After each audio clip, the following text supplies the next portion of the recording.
Good morning students, welcome to online class. Hope you are keeping well by the grace of God. So students, once again I am with you and now I am going to teach you social science, the history segment. The chapter is Nationalism in India, chapter 2, and in the NCERT history book it is on page 53. So, in my previous lecture, I ended with Rowlatt Act. The content was Gandhiji's return from South Africa or Africa and his visit to Champaran district in Bihar, Kheda and Ahmedabad in Gujarat, and his movement that is called Satyagraha movement, and a huge crowd followed Gandhiji. They supported Gandhiji's concept, his objective of Satyagraha. So today I am going to start with the topic that is Jallianwala Bagh massacre. I am sure that you have heard this term Jallianwala Bagh massacre. It is one of the important incidents or significant incidents in modern Indian history.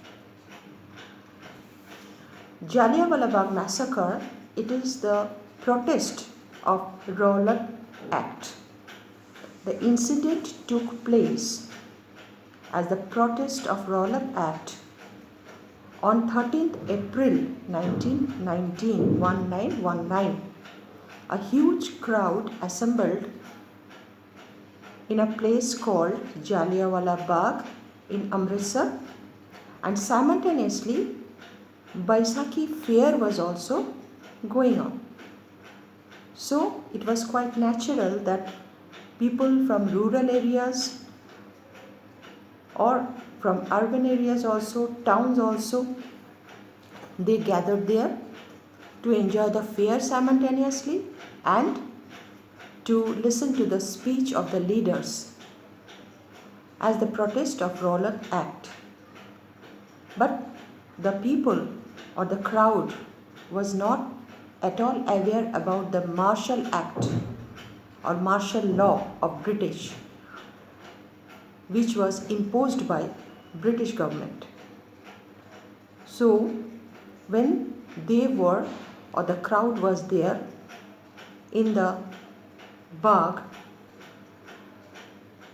with the instruction of General Dyer, General, guys, you note down the spelling, General Dyer, Dyer. With the order or instruction of General Dyer, they fired on the crowd and a huge massacre or stampede took place. More than 400 people died, including children, women, men, old people. This was one of the heinous incidents in modern Indian history or the British period.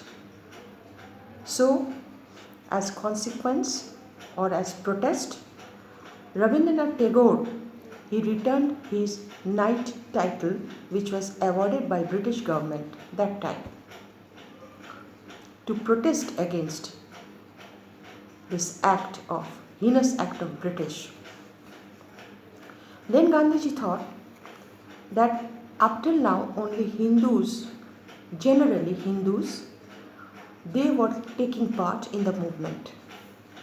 So Gandhiji pondered and he decided that Muslims also should take part in the movement.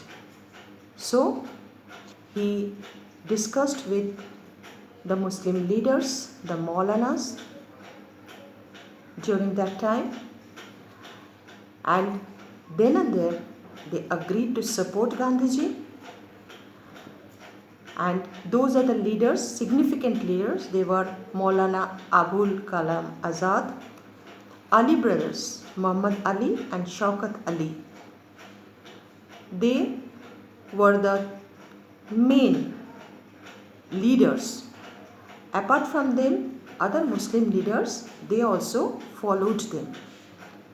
And with the joint movement, that means jointly Hindu and Muslim both community, the movement became more powerful and strong, and this movement was known as Khilafat movement, Khilafat,